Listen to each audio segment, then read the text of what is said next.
Girl, we have a busy day today. Is the light okay right here? Nope, it is dark. Soccer ends this weekend. We'll be traveling for our last tournament, traveling to New Orleans. It is so gloomy outside. It is a beautiful, gloomy day. I love when it's kind of like a little bit dark outside, wind kind of blowing, maybe drizzling or pouring down raining. These are my favorite kind of days.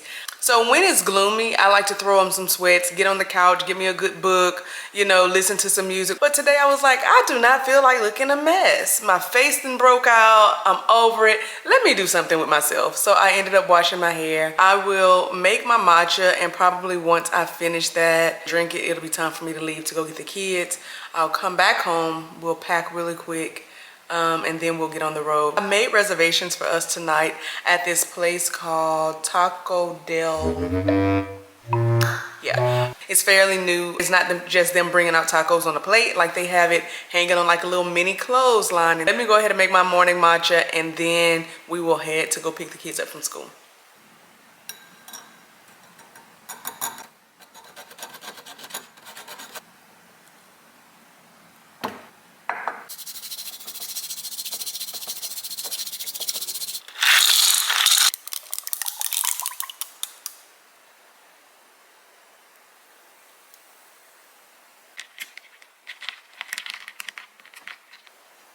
So the matcha looks amazing. Make sure y'all following our coffee shop, Cozy Revalia Coffee. I'm gonna link it down below. We have over 1,000 people waiting in our virtual line. Those that are in line now, or by the time we open, we're gonna let y'all in first, so y'all will get like first dibs on all of our merch and coffee cups, and we'll give y'all a special discount. Leave it only open for y'all, like let y'all in, and then we are going to open it up to the public. You done did all of this, and it better be good. What I made was a lavender matcha latte. Make sure y'all get in the coffee shop line. One thing I don't do is lie. The Bible tells us to not lie, little or big.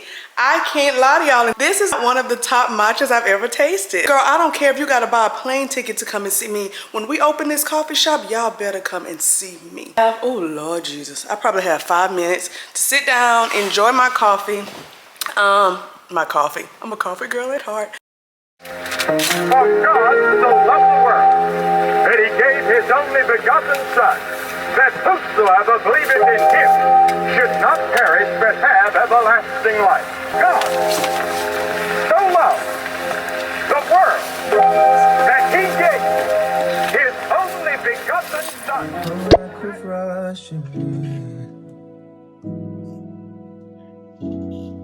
Lord, just come like a rushing wind. Oh, come like a rushing wind. Abba, Father, come like a rushing wind. Yeah, I don't wanna. Good morning, ladies and gentlemen. We are in New Orleans, officially busted and disgusted, and we're about to get our lives together. You know, are we even sisters if y'all don't see me in all my glory with my oversized bonnet that, you know, barely made it through the night, my glasses, and my face cutting up? What? Girl, let me get myself together. I'll be right back.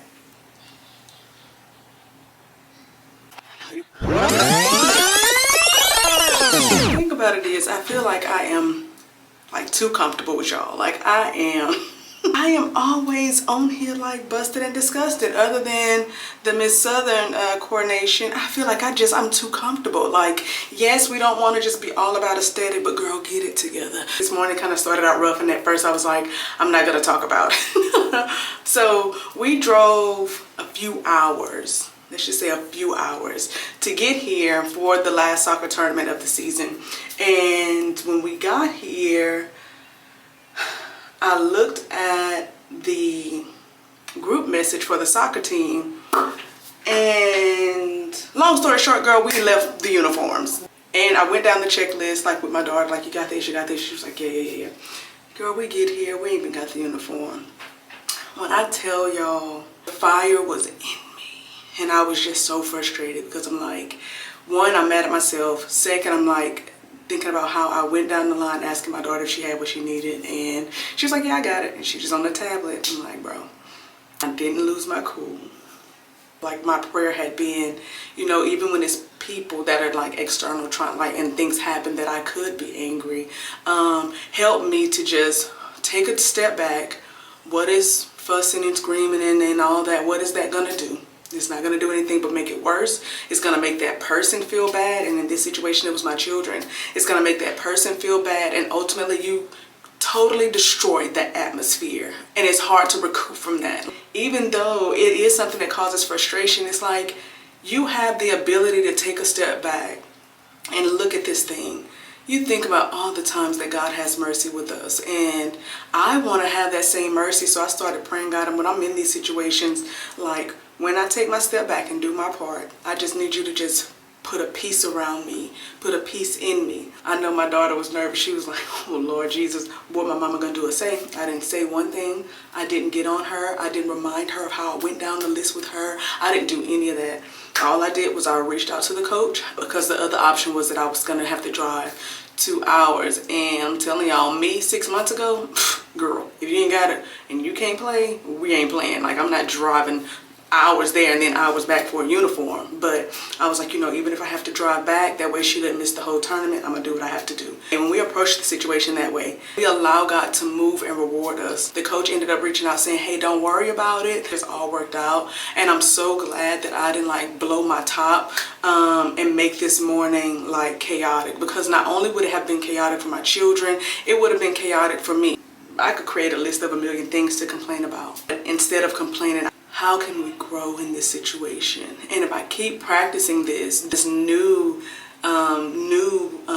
way of responding, it will be my character. So right now I can't say that it's my character because I passed one test. I just have to know that when these type of things happen to me, this is what I'm practicing to become a new creature. Old me had no patience. I don't want to be that person. This week as we move forward, identify the areas where you don't look like Christ, whether that be your attitude, whether that be temperance. The Bible tells us to be temperate in all things. So that's your shopping habits. That is, you know, eating, making sure you're not overindulging in food and, you know, gluttonous. But let's look at that as the thing that we're going to put the spotlight on this week, so that when we're in situations where that particular thing could show, let's put a cap on it. I'm about to get ready so that I can go and get some content, so I can start back getting on TikTok and Instagram. I feel like I have completely forsaken my little community. If you're not following me on TikTok, follow me there. I try to post different content on each platform.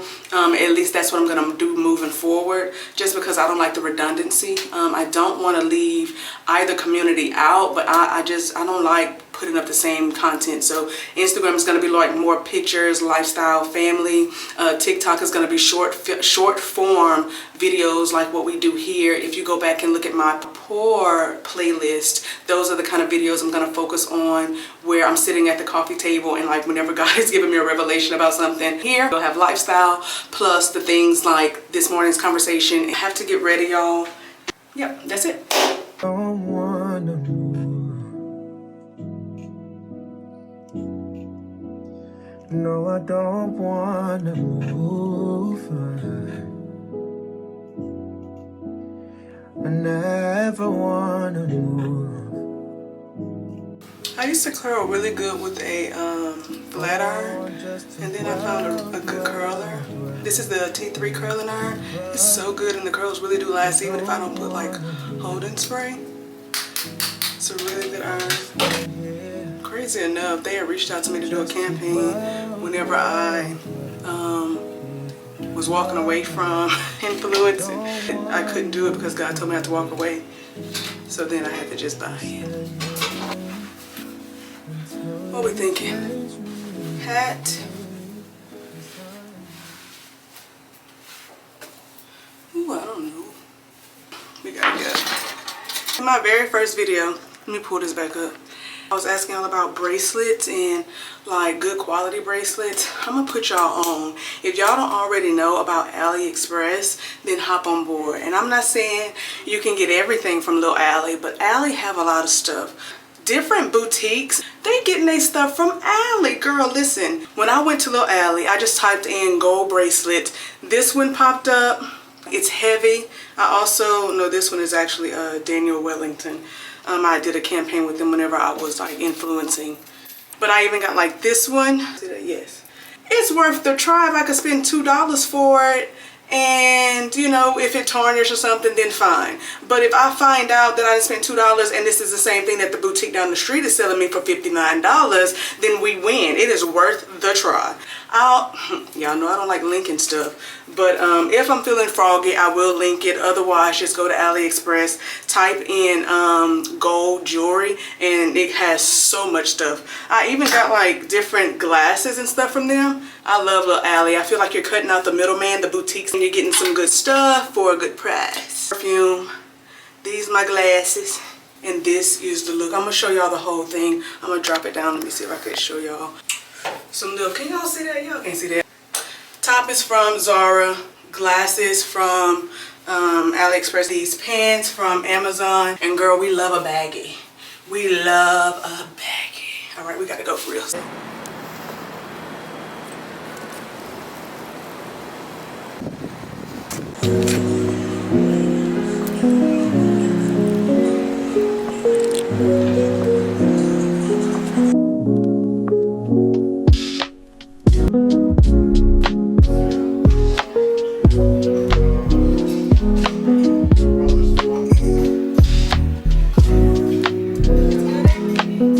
So we went to the Funny Library, and the one here, this is my first time coming. I don't know how long it's been here. Girl, it's probably been here forever.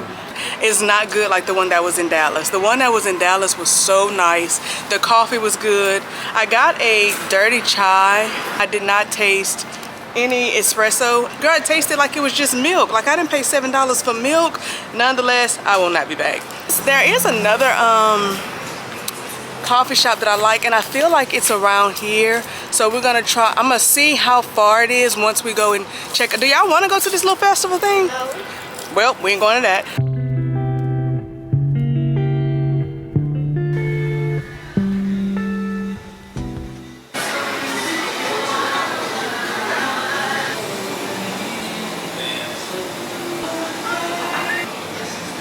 Okay, I stumbled on this coffee shop, Cafe at the Barnett. I had to get rid of that chai. It wasn't that great. So I won't even mention them. I'm gonna stand y'all up. We're gonna go from there. Okay, so I got the, girl, I don't even know what I got.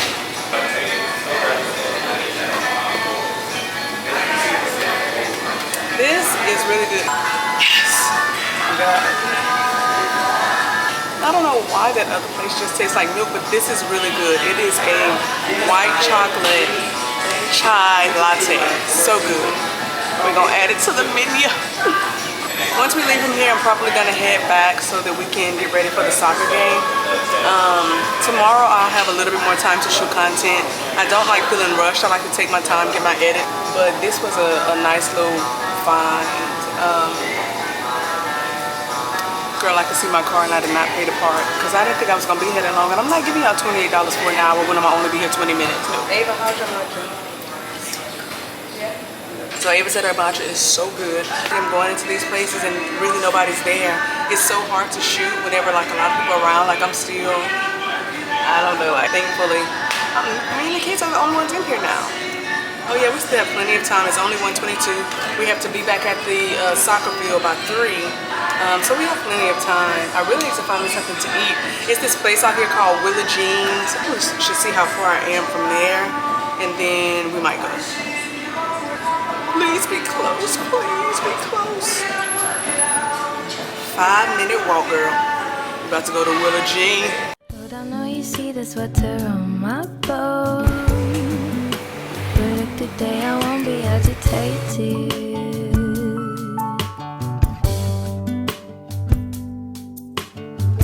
That we trust you even through the storm. Now it's time to prove. I am trying to get us to this place called Sucre. They have like gelato and macaroons. Gonna go and check out Sucre. Girl, if I could ever get there, because this thing have me going around and around in a circle. I don't know what is happening, but some of the roads are like blocked off, so I'm in standstill traffic. Be mindful of what you pray for. Pray to have more patience, and yeah, that's where we're at. I do want to get out and walk. All right, now, don't take me around another circle. And I feel like that's what you're doing, is taking me around another circle. Girl, let me get off here so I can figure out where I'm going and what I'm doing and how I'm getting to where I'm supposed to be.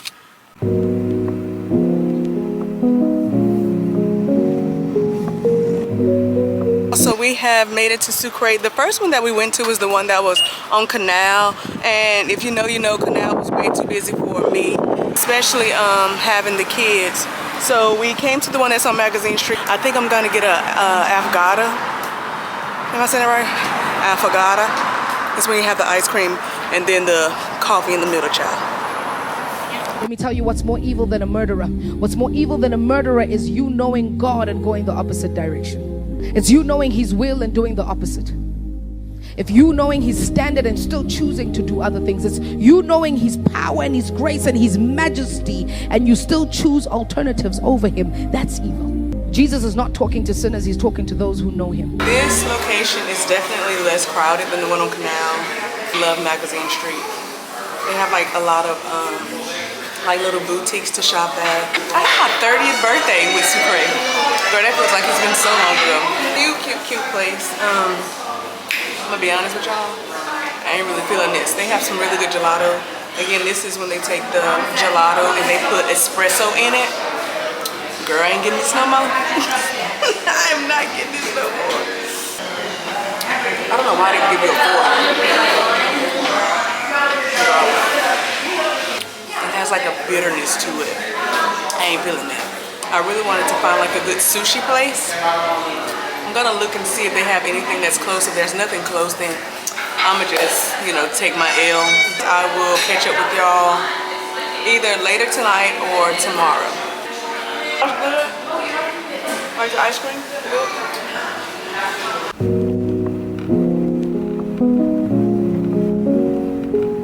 I don't need nobody else.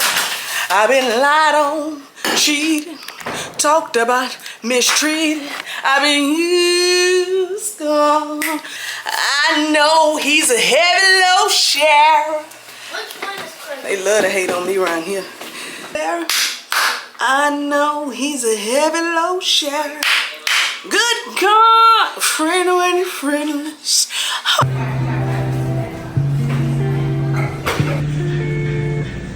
We have to meet with the team in like 15 minutes, so we are waiting in the car.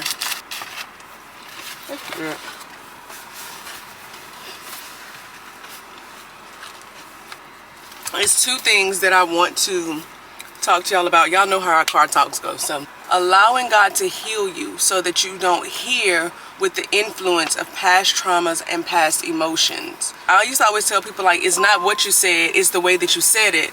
But in reality, it wasn't the way that they said it, but it was the way that I heard it.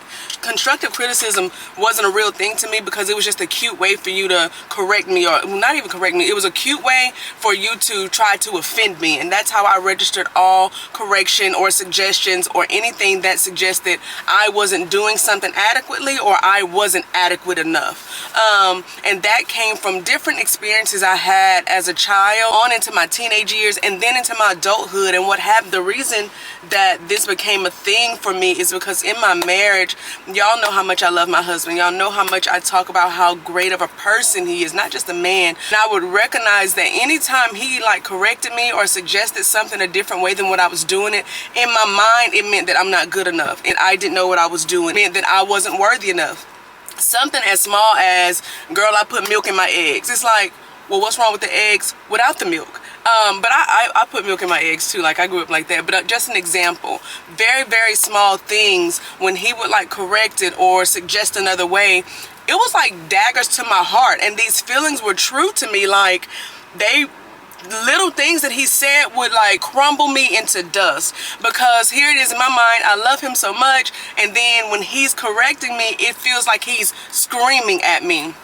And when God brought this to my attention and he showed me it is not what he's saying, it don't even have anything to do with him, but it has everything to do with these little roots of insecurity, these little roots of, you know, you even not forgiving certain people for certain things, like in your from your childhood. He began to just uncover, it was like a little onion, like layers and layers and layers of things that I needed to heal from, so that I wouldn't respond the way that I was responding, and that I could have an open mind to correction and being better. Y'all, it ain't nothing like being saved. It ain't nothing like living for God, because if I would have been in the world, I wouldn't have even understood what God was talking about. It's like, no, God, I'm mad at him because he told me he wanted to put milk in these eggs, and I wouldn't have saw past that. But when you give your life to God and he begins to like teach you and train you, he will open up your mind to see things from a different perspective. I always see things naturally, but my prayer is, God, help me to see spiritually what it is that you are trying to teach me. He began to show me, no, this is an area that you need to heal. This is another area you need to heal. And moving forward, in order to come out of that, I had to now, okay, so God has identified the problem and he has given me the blueprint to overcome. Anytime you are corrected, whether it is right or wrong, I don't want you to fight your battle. I want you to hold your peace and just take it. See what they are saying and see if you can, even if everything they're saying is not right, don't magnify the part that's not right. I want you to look at what they said, take the little that you could take that may be applicable to you, or that you can grow from, and apply it to your life. The rest of it, just put it on pause. And that really changed so much for me. One, I'm gonna be back, I gotta go drop my kid. If you feel like you struggle with taking correction,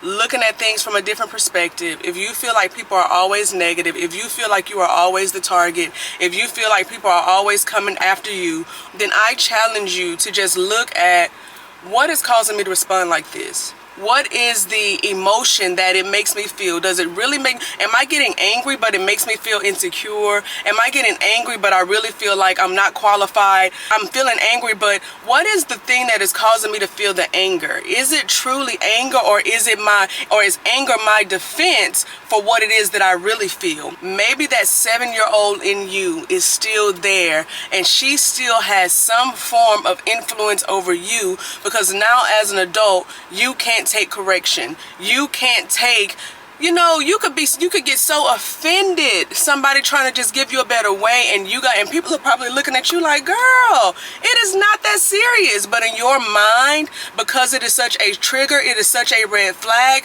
that may be something that you truly need to heal with. The Bible talks about how reproof and correction are the way of life. So not only biblically, but in life, like, you have to be able to learn and grow and be corrected. Y'all, I'm a nurse practitioner. There's another nurse practitioner on my job. She is so full of knowledge. It's a total of 4 of us. I learned from all of them. One of them is a new NP, but even her, like, I'm open to hear her thoughts. I'm open to hear what she has to say. I never feel like I have fully arrived and I just know everything, because if I ever cap off my understanding and ability to receive instruction and another person's wisdom or knowledge, then I limit myself. If I could be completely transparent with y'all, I have not overcome this completely. And it's like the more God shows me, the more I'm like, golly, girl, like, you need to get it together. God teaching me to put away alcohol, because, you know, you can't be running to the alcohol. I'm not going to even get on that spiel. Y'all know I like to talk, and it'll take me completely left. Putting away the different movies and shows and carnal things that were, just say, for instance, I used to be a big Housewife fan. Girl, then I couldn't figure out why every time I finish watching Housewives, my furniture ain't good enough. Now I need a new TV. Now I need some clothes. Talking crazy, and my emotions and stuff done changed, and my hands and change, my mindset and change, because ain't nobody gonna play me, and this one can get it, and that. We don't even realize how different movies and shows put seeds in our minds. Like, even, what was that show? Oh, with Liv and them and the president? Scandal. The way Scandal had me rooting for infidelity And some people may be like, girl, it's just not that serious. But girl, yes it is. Here we are, and yes, it's a movie, I get it. But look at my heart. My heart was like, girl, I want to live to have this man. I want them to go on and get married and have some beautiful children. But then, infidelity though. Like, the shows that we watch, God had to like wean me off of those and get me away from those. Y'all, it's been so long since I done watched somebody's series or somebody's sitcom or somebody's reality show. We have to really guard our minds and our heart. The Bible talks about not putting anything wicked before your eyes. The reason that it says that is because of the seeds that can be planted in you, and now you wondering, why am I dealing with lust? Because you've been watching Live all over the president for the last 4 hours because you didn't binge watch the episodes. Stop it. Like, we have to just be so mindful, and God has delivered me from so many things, but he is not gonna just be like, poof, overnight, I want you to be holy. No, God is gonna bring things to you. He's gonna convict you. You're gonna feel that little unction like, ooh, maybe I shouldn't watch this. And you can make the decision to continue watching it or continue doing the behavior. God is always trying to lead and guide us, and we have to take heed to that. I've been in this thing 11 years. I get so mixed up on the years now, girl, but I've been in this thing 11 years, almost 12 years. And although I see the work that God has done in me, I also see the work that still needs to be done. I don't feel overwhelmed. That's why I tell y'all, take it one day, one moment, one decision at a time. That's what he told me. And here we are, 11 years. I'm not who I used to be, but I know that at the end of this road, there's going to be a fire-breathing, virtuous, holy, completely holy, listen to me, woman of God when I look in the mirror. Why? Because I purpose to kill my flesh. I purpose to die out to everything that is not like God. Do you hear me? In my other video, I told you, I was like, girl, because I love me, you know, like, so I feel like nobody, you know, was going to take care of me like me, or nobody had my back, and nobody was going to look out for me like me. Girl, now the very person that I love so much, girl, now I'm crucifying this rascal. I done pinned myself to my own cross. Everything that I am that is not like God is gotta die, and I'm going after it just like I went after the people that I felt like was against me. Do you hear me? Look at the things that are triggers for you and ask yourself why they are triggers. You are not gonna become a new person overnight, but think about it like this. Every opportunity that you have to grow, what do I mean? Somebody corrects you. Somebody says something to you that you may not like. Somebody gives you a particular instruction, or they change the way that you do something, or suggest changing the way that you do something. I want you to just take it. Don't start trying to defend yourself. Just consider what they saying, y'all. It may be something that can make you better. Even when I came into this ministry, y'all know I love my ministry. As a person who was hard like that, it was hard for me to even take correction sometimes from the mothers and fathers in the gospel, or even my big brother, man. He's our pastor now, but man, it was hard for me to take correction from him. And it was just like, bro, leave me alone. I love you, Pastor Aaron.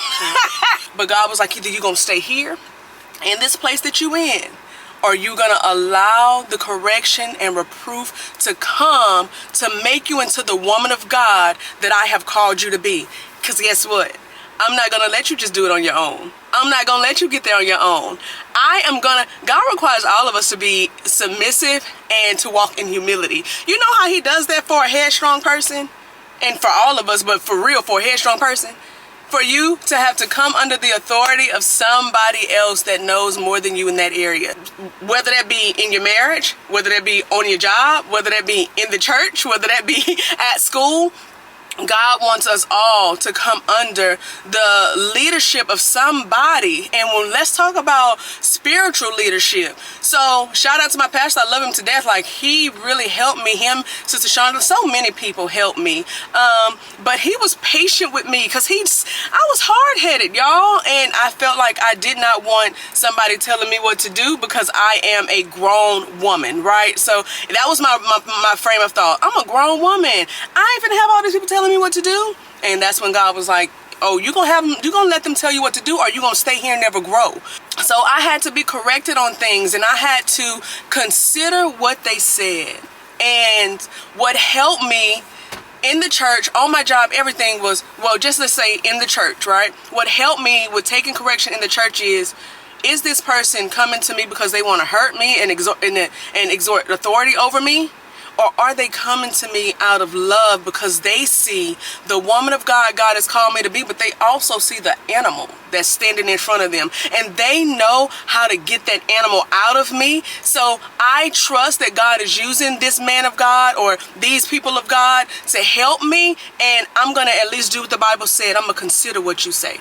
Did I agree with everything all the time? No. Did I agree with everything all the time that my husband suggested to me? No. Did I feel like, you know, sometimes, why am I not being heard? Yes. But at the end of the day, I knew that God was trying to bring me into humility. Like I said it before in one of my vlogs. The hardest thing to do is to bring yourself to submission under another authority when neither person is really right.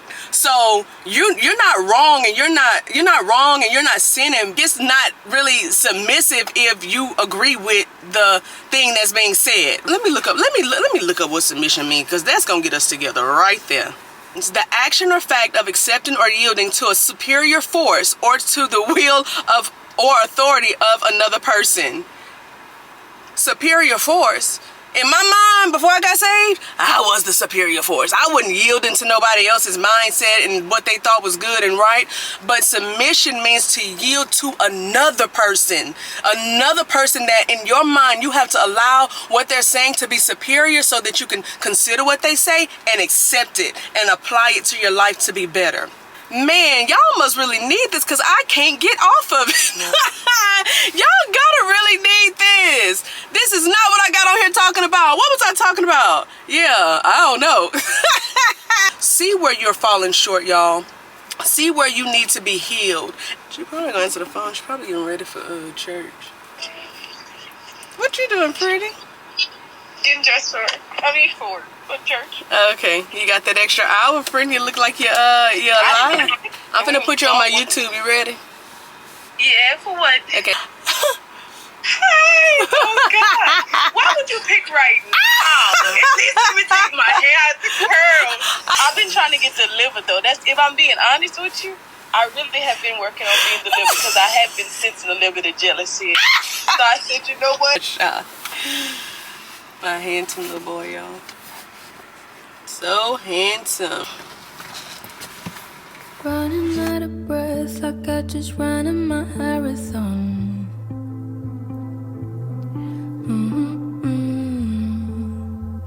Only you can calm the storm. The way my eyes are crying, it's not crying anymore.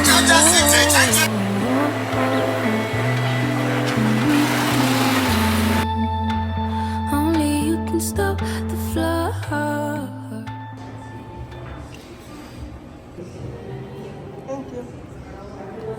I just stopped by Mammoth Coffee, matcha lemonade instead of getting my typical coffee. So now we're headed back to the soccer field, and then after that we're gonna get on the road. We had a very busy but productive and fun weekend here in New Orleans. So I don't know if this is gonna end my vlog, y'all, but if it does, thank y'all so much for being on this journey with me, being a part of this community, giving me your time every week. I really appreciate it. I'm so grateful to God for y'all, because I know, again, y'all are not here for the clothes. Y'all are not here for the makeup tutorial. Nothing is wrong with any of those things. But the fact that y'all are here for God does something to my little heart that I could never describe. God said that he was gonna build a community. He said that if I lift him up, that he would draw all men to him. And that is exactly what God is doing. I take no glory for what he's doing. Truly honored to be a vessel that the Father has chosen to use, but also know that God is calling you higher, calling us to be bold about our faith in this day and time. And I pray that I could be a strength to you, because iron sharpens iron. I love y'all, and I will probably see y'all next week.